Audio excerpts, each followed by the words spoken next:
Dear students, युवाम की इस online walk up की क्लास में आप सब लोगों का स्वागत है। ये जो हाई लेवल वोकेबलरी के हम लोग जो क्लासेस चला रहे हैं, ये आपके SSC, CDS, NDA, CLAT, bank PO, CAT जैसे सभी एग्जामिनेशंस के लिए बहुत ही यूज़फुल है।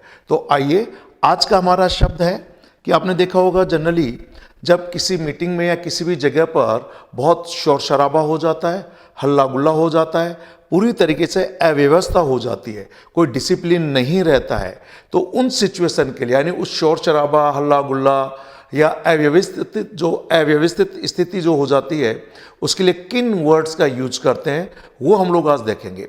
हमारा इसके लिए एक शब्द है केओस। इस केओस के जो सिमिलर सिचुएशंस में जो वर्ड्स यूज किए जा सकते हैं, उनमें केओस ये एक नाउन है। इसका एडजेक्टिव के रूप में केयोटिक हम लोग कह सकते हैं। अप्रोर इसका एक सिनोनिम के रूप में है, ये नाउन है।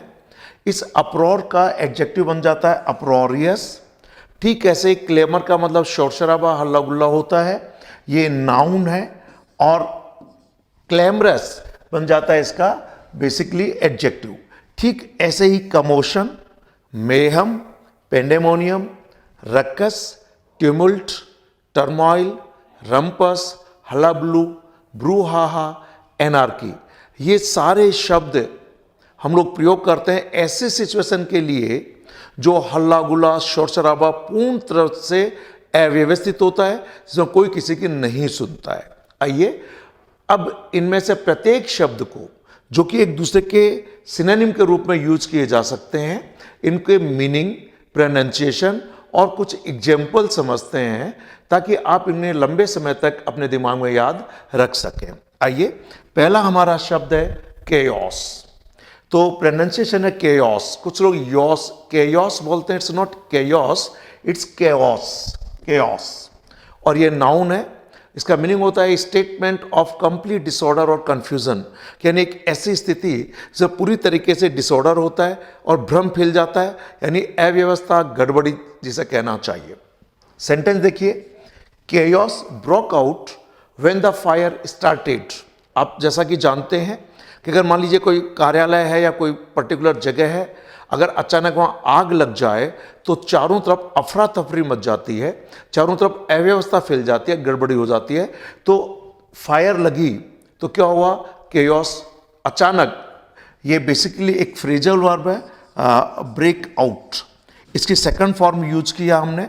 और ब्रेकआउट का मतलब होता है अचानक सहसा किसी चीज़ का फैल जाना। वो बीमारी भी हो सकती है, आग भी हो सकती है, दंगा फसाद भी अचानक फैल जाता है। तो chaos broke out when the fire started. Next sentence देखते हैं, snow has caused chaos on the road this morning. यानी अगर बहुत ज़्यादा बर्फ अगर पड़ गई, जैसे कि JNK की हम लोग बात करें, तो पूरी तरीके से अव्यवस्था हो गई जब सड़क पर चारों तरफ स्नो यानी बर्फबारी हो गई। इस केओस से एडजेक्टिव बन जाता है केओटिक। केओस नाउन था, इसका एडजेक्टिव है केओटिक और मीनिंग है स्टेट ऑफ केओस। हिंदी में कह सकते हैं अव्यवस्थित, उथल फुथल भरा, यानी पूरी तरीके से गड़बड़ी वाली जो स्थिति है। आइए, सेंटेंस है, nowadays the traffic on the road is chaotic during the rush hour. अब ये आप सभी लोग जानते हैं कि जैसे मान लीजिए कि सभी ऑफिसेज 10 बजे खुलते हैं, तो सब लोग ऑफिस के लिए जाते हैं, तो रश आवर कहलाता है। उस टाइम सड़क पर सबसे ज़्यादा ट्रैफिक होता है, और जब सड़क पर सबसे ज़्यादा ट्रैफिक होता है तो बेसिकली उस टाइम रोड पर पूरी तरीके से उथल पुथल भरा रोड हो जाता है, अव्यवस्था हो जाती है, चारों तरफ भाग दौड़ सी लगी हुई रहती है। सेकेंड सेंटेंस एक और देखिए, he is a chaotic sort of person always doing 20 things at A time. कि वह जो व्यक्ति वो थोड़ा सा अव्यवस्थित तरीके से काम करने वाला व्यक्ति है, एक ही साथ 20 काम अपने हाथ में ले लेता है, और जब 20 काम एक साथ करने की कोशिश करेगा तो सारी चीज अव्यवस्थित हो जाती है। नेक्स्ट सेंटेंस है, things have been getting chaotic in the country recently. कभी हाल ही में देश के अंदर जो सिचुएशंस हैं बहुत ही अव्यवस्थित होते जा रही हैं, ये किसी भी कारण, जैसे मान लीजिए अचानक कोई युद्ध छिड़ गया तो देश के अंदर स्थिति केओटिक हो जाती है। तो सेंटेंस में आप उस शब्द को सही संदर्भ में याद रख सकते हैं, इसलिए सेंटेंस में इनको पढ़ना बहुत जरूरी है। आइए, केओस का अगला जो सिमिलर वर्ड है वह शब्द है अप्रोर। मीनिंग है यानी अप्रॉर, मीनिंग है a noisy state of confusion caused by angry people, कि जब लोग बहुत नाराज हो जाते हैं और जब शोर शराबा मचाना शुरू कर देते हैं तो वहां पर कोलाहल हो जाता है, हंगामा हो जाता है, उपद्रव जैसी स्थिति हो जाती है। इसलिए इस सिचुएशन को हम बोलते हैं केओस। आइए पहला सेंटेंस देखते हैं। The house was in uproar over the issue of demonetisation. जैसा कि जब नोटबंदी का एक समय था, उस टाइम जो हाउस से मतलब यहाँ पर पार्लियामेंट से यहाँ पे मीनिंग लिया गया है कि डिमोनेटाइजेशन के इश्यू पर पूरा जो पार्लियामेंट जो था, जो हाउस था, वो कैसा हो गया था? अप्रॉर, यानी कोलाहल, हंगामा हो गया था वहाँ पर। There was a lot of public uproar over the further job cuts, कि मान लीजिए किसी इंडस्ट्री में या सरकार में अगर और ज़्यादा नौकरियों की कमी कर दी गई, जॉब कट्स कर दिए गए, तो वहाँ पर क्या होगा? पब्लिक अप्रोर, यानी पब्लिक की तरफ से बहुत कोलाहल, हल्ला गुल्ला, शोर शराबा मचा दिया गया। नेक्स्ट सेंटेंस है हिज डेरोगेटरी रिमार्क्स। डेरोगेटरी का मतलब है इंसल्टिंग रिमार्क्स, यानी अपमानजनक, अपमानकारक जो रिमार्क्स है, कमेंट्स हैं, उनकी बात हो रही है। हिज डेरोगेटरी कमेंट्स कॉज्ड और provoked a great अप्रोर in parliament, कि उसका जो अपमानजनक जो उसके कमेंट्स थे, उन्होंने पार्लियामेंट के अंदर एक बहुत ज़्यादा कोलाहल को प्रवोक कर दिया, यानी उकसा दिया। प्रवोक करने का मतलब उकसाना, कॉज करना मतलब उसका कारण बन जाना। दोनों वर्ब में से आप कोई भी एक वर्ब यूज कर सकते हैं। और लास्ट सेंटेंस है बापू आसाराम ट्रायल प्रोसीडेड एमिड अप्रॉर, कि बापू आसाराम की जो कोर्ट के अंदर जो पैरवी या जो कहना चाहिए ट्रायल चल रही थी, वो बहुत ही कोलाहलपूर्ण स्थिति या हंगामे वाली स्थिति के दरमियान सुनी गई। तो यह है अप्रॉर। इस अप्रॉर से एडजेक्टिव बन जाता है अप्रॉरियस। तो अप्रॉरियस यहां पर एडजेक्टिव के रूप में, इट मीन्स एक्सट्रीमली नॉइजी।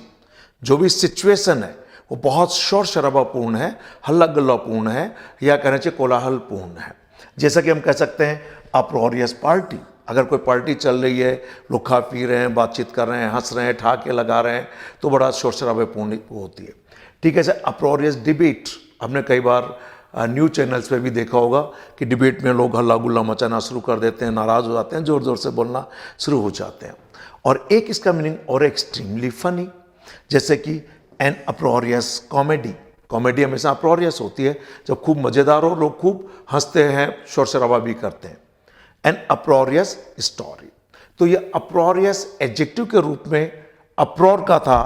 अगला शब्द है अपने, वो है क्लेमर। यह शब्द आपने पहले भी सुना होगा। ए लाउड कंटिन्यूस नॉइज को कहते हैं, यानी जो लगातार जो शोर चल रहा है, हल्ला गुल्ला चल रहा है, कोलाहल जो चलता है, उसे हम लोग कहते हैं क्लेमर। इसका सेंटेंस के रूप में देखिए, all crowded markets are full of clamour of running vehicles, कि जो व्हीकल्स जो चलने वाले हैं, जब ये चलते हैं तो जो क्राउडेड मार्केट्स हैं, वो जो क्राउडेड मार्केट्स हैं वो चलते हुए व्हीकल्स के कारण से हल्ला गुल्ला या फुल ऑफ क्लेमर वाले होते हैं। एक सेंटेंस आगे और, there was clamour of voices outside the hall all wanting to see the actress, कि हॉल के बाहर बहुत ज़्यादा शोर शराबा था। क्यों था? क्योंकि उनमें से हर कोई लोग एक्ट्रेस को देखना चाहते थे। All wanting to see the actress, यानी जो एक्ट्रेस थी, जो हीरोइन थी, उसको देखने के लिए लोग आए थे। इस कारण से हॉल के बाहर बहुत ज़्यादा हल्ला गुल्ला था।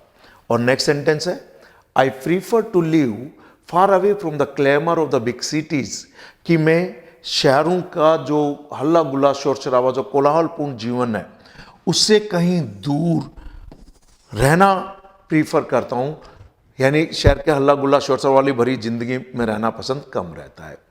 इसका अगला एक मीनिंग और है, a demand for something especially by a lot of people, कि बहुत से लोगों द्वारा कोई बहुत बड़ी मांग। जैसा मैं आपको एग्जाम्पल बता दूं, मान लीजिए चुनाव होने जा रहे हैं और आपके पसंदीदा किसी कैंडिडेट को टिकट नहीं मिला, तो उसके सारे प्रशंसक जाकर जोरदार मांग करते हैं, डिमांड करते हैं, यानी उसके पार्टी के खिलाफ क्लेमर करते हैं, हल्ला गुल्ला मचाते हैं और आपत्ति जताते हैं कि क्यों नहीं इस कैंडिडेट को टिकट दिया गया।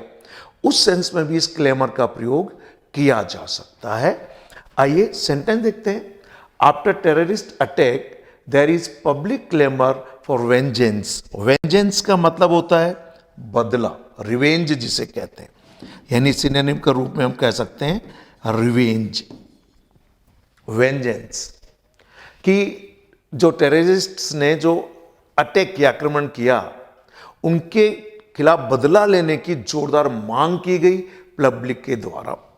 नेक्स्ट सेंटेंस है the clamour for the minister's resignation involve in the scandal grew louder. कि जो मिनिस्टर स्कैंडल में इन्वॉल्व था, कौन, जो मंत्री, स्कैंडल का मतलब यहां पर कोई कांड, तो उस मिनिस्टर के रेजिग्नेशन के लिए जो हल्ला गुल्ला था, जो मांग थी कि वो रिजाइन करे, वो दिन पर दिन यानी आगे बढ़ता चला, ग्रू लाउडर, वो और जोर से बढ़ गया। ये था क्लेमर, जो कि नाउन के रूप में यूज हुआ है। इस क्लेमर से एडजेक्टिव बन जाता है क्लेमरस। ध्यान दें, ये सभी शब्द पहले भी CDS, NDA, SSC, CLAT, CAT, bank PO जैसे एग्जामिनेशंस में पूछे जा चुके हैं। क्लैमरस एडजेक्टिव है, मीनिंग है making a lot of noise, यानी कोलाहलपूर्ण, या कह सकते हैं नॉइजली डिमांड फॉर समथिंग, दोनों मीनिंग है। यहां पर एक सेंटेंस है, it is difficult to drive a car in the crowded clamorous streets of the city. कि शहर की जो बहुत ही शोर शराबा हल्ला गुल्लापूर्ण जो गलियां हैं और जो क्राउडेड हैं, उनमें कार चलाना बड़ा ही मुश्किल होता है। तो ये था क्लेमर। सो केओस का अगला सिनोनिम है कमोशन। स्पेलिंग देखिए, COMMOTION, कमोशन, और ये भी नाउन है। मीनिंग है short period of sudden noise, confusion और एक्साइटमेंट। यानी कहना चाहिए कि ऐसा थोड़ा सा समय जो बहुत ही नॉइजी कंफ्यूजन वाला होता है और वो सडन होता है, और साथ में लोगों में एक्साइटमेंट, जोश खरोश भी भरा होता है। यानी हिंदी में तो ये कह सकते हैं कि किसी भी मीटिंग में अगर ऐसी स्थिति आती है तो वह मीटिंग होल्ला शोरगुल उथल पुथल से भरी हुई होती है। आइए कुछ सेंटेंस देखते हैं। I heard a commotion outside and went to see what was happening. कि बाहर मैंने थोड़ा हल्ला गुल्ला शोर शराबा सुना। हियर की सेकंड फॉर्म है हर्ड। इसका प्रोनाउंसिएशन आप हर्ड करेंगे क्योंकि कुछ विद्यार्थी इस हियर के चक्कर में इसे हियर्ड कह देते हैं सेकंड फॉर्म को। बेसिकली हर्ड है। So I heard a commotion outside, मैंने बाहर हल्ला गुल्ला सुना, and went to see what was happening, और देखने के लिए चला गया कि बाहर क्या हो रहा था।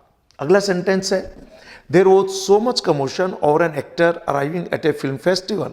कि फिल्म फेस्टिवल में जब कोई एक्टर आ रहा था तो उसको लेकर एक बहुत ज्यादा शोर शराबा हल्ला गुल्ला मचा हुआ था। अगला सेंटेंस है you can see great commotion on the platform when A train arrives. कि जब ट्रेन प्लेटफॉर्म पर आती है तो वहां पर बहुत ज्यादा शोर शराबा, हल्ला गुल्ला, भाग दौड़, उथल पुथल देख सकते हैं। तो यहां पर आपने अक्सर कई बार देखा होगा, आप खुद इसको कभी गौर कीजिए। जब आप रेलवे स्टेशन जाते हैं, प्लेटफॉर्म पर जैसे ही ट्रेन आती है तो ट्रेन में चढ़ने वाले लोग भाग दौड़ करते हैं, उतरने वाले लोग भाग दौड़ करते हैं। कोई सामान पकड़ाने के लिए, कोई कुली के लिए, कोई सामान बेचने वालों का, वहाँ पर बहुत ही अफरा तफरी वाली स्थिति रह जाती है और हो हल्ला शोरगुल होता रहता है। तो अब इस कमोशन और केओस का अगला सिमिलर वर्ड है मेहम। एक बहुत अच्छा शब्द है। अगर आप द हिंदू, इंडियन एक्सप्रेस जैसे न्यूज़पेपर पढ़ते रहते हैं तो जो वर्ड्स मैं आपको यहाँ पर करवा रहा हूँ, अक्सर ये वर्ड्स उसमें आते रहते हैं। साथ में प्रतियोगी परीक्षाओं के लिए भी बहुत ही इंपॉर्टेंट है। इसमें हम ये नाउन है और मीनिंग है an extremely confused situation caused by violent behaviour or by some sudden shocking event. कि कोई बहुत ही सडनली कोई शॉकिंग घटना घटित हो जाए, या कुछ लोगों का जो वायलेंट बिहेवियर है उसके कारण से जो कंफ्यूज्ड सिचुएशन जो पैदा हो जाती है, उसके लिए हम मेहम शब्द यूज करते हैं। हिंदी में कह सकते हैं खलबली, अफरा तफरी, अशांति, यानी होला, शोर शराबा, कोलाहल, ये सारे मीनिंग इस मेहम के होते हैं। आइए अब इसको हम लोग सेंटेंस में देखते हैं। पहला सेंटेंस है there was complete mayhem after explosion. Explosion का मतलब है बम, विस्फोट। अगर कोई विस्फोट हो गया तो यहां दिया हुआ है कि विस्फोट के बाद पूरी तरीके से वहां अफरा तफरी, खलबली मच गई थी। तो कंप्लीट मेहम था इस एक्सप्लोजन के बाद। अगला sentence, the terrorist brought mayhem to the crowded shopping area. Terrorist ने मान लीजिए वहां पे गोलीबारी कर दी, कोई बम विस्फोट कर दिया, तो उस क्राउडेड शॉपिंग एरिया के अंदर जो टेररिस्ट थे वो पूरी तरीके से क्या कर दिया, उन्होंने हल्ला गुल्ला अफरा तफरी मचा दी, अफरा तफरी ला दी। अगला sentence, the minister's arrival caused mayhem as crowds of refugees raced towards him. कि जो मिनिस्टर जब वहां पर आए तो उनके इस अराइवल ने, आने को, वहां पर पूरी तरह से अफरा तफरी मचा दी, क्योंकि जो रेफ्यूजी, जो शरणार्थी थे, वो मिलने के लिए उसकी तरफ दौड़े, रेस्ड टुवर्ड्स हिम। तो ये मेहम की कुछ सिचुएशन दी हैं, सेंटेंसेस दिए हैं, जिससे आप इस मेहम को याद रख सकें। आइए अगला शब्द, और यह शब्द है pandemonium. This is another good word for your competitive examination, and if you see the previous papers of CDS, NDA, SSC, CAT and CLED, then certainly you will find this word somewhere else. Several times this particular word has been asked. So once again I want to remind all of you, whenever you learn a new word and you find that it is new for you, see its pronunciation, its meaning in Hindi as well as in English, and then some sentences. So come on, मैं again आपको इसका pronunciation है pandemonium, noun है, और meaning है a very noisy and uncontrolled confusion because people are shocked, angry, frighten by something. अब देखिए इसका हिंदी में मीनिंग है कि बहुत ही अनकंट्रोल्ड और शोर शराबापूर्ण कंफ्यूजन वाली स्थिति, किसके कारण से? क्योंकि लोग शॉक्ड हैं, नाराज हैं, या फिर किसी के कारण से वो बिल्कुल आतंकित हो गए, फ्राइटन्ड हो गए हैं। अल्टीमेटली ऐसी स्थिति होगी तो क्या होगा? कोलाहल होगा, हुल्लड़ होगा, शोरगुल होगा, घोर अव्यवस्था होगी। सेंटेंस देखिए, there was pandemonium in the hall as the unbelievable election results were read out. So ध्यान दीजिए, हॉल में पूरी तरीके से हल्ला गुल्ला, शोर शराबा, घोर अव्यवस्था, हुल्लड़ था। कब था? एज द अनबिलीवेबल, अनबिलीवेबल यानी बिलीव यानी विश्वास करना, बिलीवेबल विश्वसनीय, अन लगाकर नेगेटिव बना दिया, unbelievable election results were read out, कि ऐसे रिजल्ट जब पढ़े गए जिनका किसी को उम्मीद नहीं थी, जो अविश्वसनीय थे, तो हॉल में क्या हो गया? हल्ला गुल्ला हो गया। अगेन एक सेंटेंस और, pandemonium broke out in the meeting when the stage collapsed। Collapse का मतलब होता है, दो तीन मीनिंग है, ध्यान दीजिए। एक तो कोई बिल्डिंग या कोई स्टेज ढह जाता है तो उसे भी कलेप्स होना कहते हैं। इसका मान लीजिए मैं थक के चूर हो गया, और कई बार ये फिगरेटिव अलंकारिक भाषा में भी यूज होती है।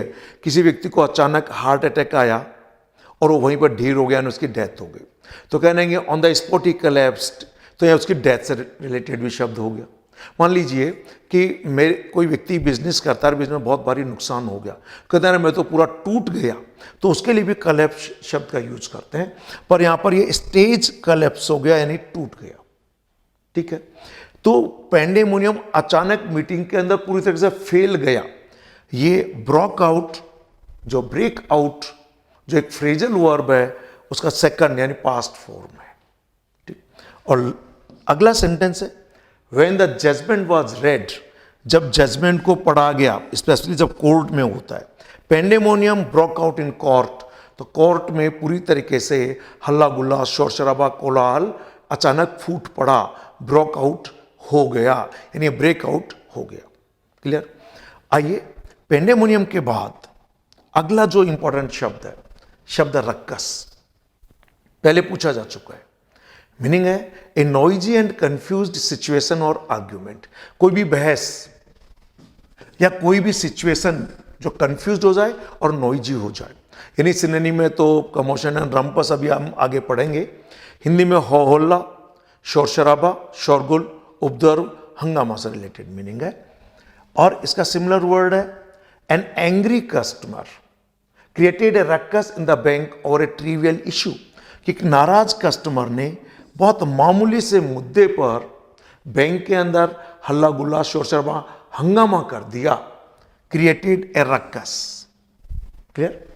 अगला एक सेंटेंस है, द सेक्रेटरीज एरेगेंट एटीट्यूड, नहीं सेक्रेटरी का जो अक्खड़ भरा जो एटीट्यूड था, एंड इज डेरोगेटरी रिमार्क्स, और जो एक अपमानजनक जो इसकी रिमार्क्स थे, caused such A ruckus in the meeting that nothing could be heard, कि उस सेक्रेटरी के एरेगेंट एटीट्यूड ने और उसके जो डेरोगेटरी रिमार्क्स ने ऐसा रकस वहाँ पर किया, यानी हल्ला गुल्ला शोर शराबा किया कि मीटिंग में कुछ भी नहीं सुना गया, that nothing could be heard, passive voice में है। ये शब्द था रक्कस। इसका अगला सिनोनिम यानी सिमिलर वर्ड है, वह है हमारे पास ट्यूमुल्ट, TUMULT, ट्यूमुल्ट, मीनिंग है स्टेट ऑफ नॉइजी कंफ्यूजन और disorder often caused by crowd, कि भीड़ के द्वारा, सामान्यतः भीड़ के द्वारा, डिसऑर्डर कोई किसी प्रकार की व्यवस्था नहीं, अव्यवस्थित है, और नॉइजी स्टेट की स्थिति है। अल्टीमेटली अशांति, होला, कोलाहल, शराब, जैसे होना चाहिए कि अशांति, उपद्रव, खलबली, वो सारे मीनिंग इसमें आ सकते हैं। इसके सेंटेंस है द होल कंट्री, पूरा देश, was in tumult when Mrs. Indira Gandhi was assassinated by her bodyguards. Assassinate का मतलब assassinate, past form assassinated। जब मिसेस इंदिरा गांधी का उन्हीं के बॉडीगार्ड द्वारा हत्या कर दी गई, किसी जब बड़े व्यक्ति का घात लगाकर धोखे से हत्या की जाती है तो शब्द यूज किया जाता है असैसिनेट। ठीक है, बहुत अच्छा शब्द है, कई बार प्रतियोगी परीक्षाओं में आ चुका है।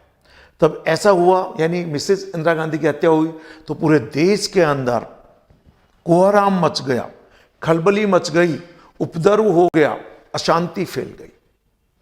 अगला sentence, the match ended with A tumult of whistles, screams and shouts, कि लोग की शाउट्स, स्क्रीम्स का मतलब चीखें, और विसल्स जोर जोर से सीटियां बजाने की आवाज़ से जैसे मैच खत्म हुआ तो किसके साथ खत्म हुआ, इतने हल्ला गुल्ला शोर शराबा के साथ मैच की समाप्ति हुई। अगला एक सेंटेंस है, we could hear nothing in the tumult of screaming fans. यहाँ फैंस का मतलब पंखे से नहीं है, जो बड़े लोग होते हैं उनके जो प्रशंसक होते हैं उन्हें भी फैंस कहते हैं। इसीलिए कि जो स्क्रीमिंग फैंस थे, जो जोर से चीखने चिल्लाने वाले जो प्रशंसक थे, उनके उस चिल्लाने की आवाज में, उस ट्यूमुल्ट में कुछ भी नहीं सुना गया। लास्ट सेंटेंस है, during his speech the tumult reached it's height, कि उसके भाषण के दरमियान जो हल्ला गुल्ला था, जो शोर शराबा था, वो अपनी पीक पर पहुंच गया, यानी सबसे ज्यादा था, यानी the tumult reached it's height. Clear? आइए अगला शब्द देखते हैं इसके सिमिलर वर्ड के रूप में, और यह शब्द है, सॉरी उसी का मीनिंग है, उसी का मीनिंग एक और है, a state of great emotional confusion, भ्रांति जो दिमाग में हो जाती है। और ये बहुत ही अच्छा शब्द है ट्यूमुल्ट, यानी एक तो कोई सिचुएशन के लिए यूज हुआ, पर अगर कोई आदमी मानसिक तौर से पूरी तरह से भ्रमित हो गया तो पूरे दिमाग में कंफ्यूजन आ जाता है। तो ग्रेट इमोशनल कंफ्यूजन के लिए भी हम लोग इस ट्यूमुल्ट शब्द का यूज करते हैं, जैसा कि मीनिंग है, my mind is in tumult of emotions. खासतौर से कोई व्यक्ति किसी भी दुख तकलीफ की स्थिति में होता है, एक्साइटमेंट की स्थिति में होता है, तो वक्त उसका जो दिमाग है क्लियरली सोच नहीं पाता है, तो ट्यूमुल्ट की स्टेज में आ जाता है। अगला सेंटेंस है, the real estate market is in tumult after demonetisation, कि नोटबंदी के कारण रियल एस्टेट यानी जो प्रॉपर्टी, जमीन जायदाद की कीमत में जो कमी आई, उसके कारण से पूरी रियल एस्टेट कैसी स्थिति में आ गई, ट्यूमुल्ट की स्थिति में आ गई। इसका एडजेक्टिव है ट्यूमल्टुअस, एडजेक्टिव OUS सामान्यतः जिन शब्दों के अंत में होता है तो वो एडजेक्टिव हो जाता है। आइए एक सेंटेंस है, there was tumultuous applause when the actress arrived on the stage to perform, कि जब स्टेज पर एक्ट्रेस परफॉर्म करने के लिए आई तो जोरदार गड़गड़ाहट या तालियों की आवाज से उसका स्वागत किया गया। तो कैसा अप्लॉज, ट्यूमल्टुअस, जोरदार करतल ध्वनि को हम बोलेंगे ट्यूमल्टुअस अप्लॉज। और लास्ट शब्द है, it was a tumultuous time of his life when he was sacked from the job, कि जब उसको उसके नौकरी से बर्खास्त कर दिया गया। सेक करने का मतलब बर्खास्त कर दिया गया। तो उसका जो जीवन का जो समय था वो बहुत ही उलटफेर वाला समय था, अव्यवस्थित वाला समय था, घोर स्टेट ऑफ कंफ्यूजन वाला समय था। तो ये क्लेम था ट्यूमुल्ट, और ट्यूमुल्ट का एडजेक्टिव है ट्यूमल्टुअस। तो अगला शब्द है हल्लाबुल्लू, यानी ये केओस, रम्पस, रक्कस, पेंडेमोनियम, मेहम, कमोशन, अप्रोर जो शब्द थे उनके सिमिलर सिचुएशन के लिए हम लोग अगला शब्द ले रहे हैं हल्लाबुल्लू। अब देखिए वैसे भी हल्ला गुल्ला और हल्लाबुल्लू एक जैसा बोलने में भी कह सकते हैं।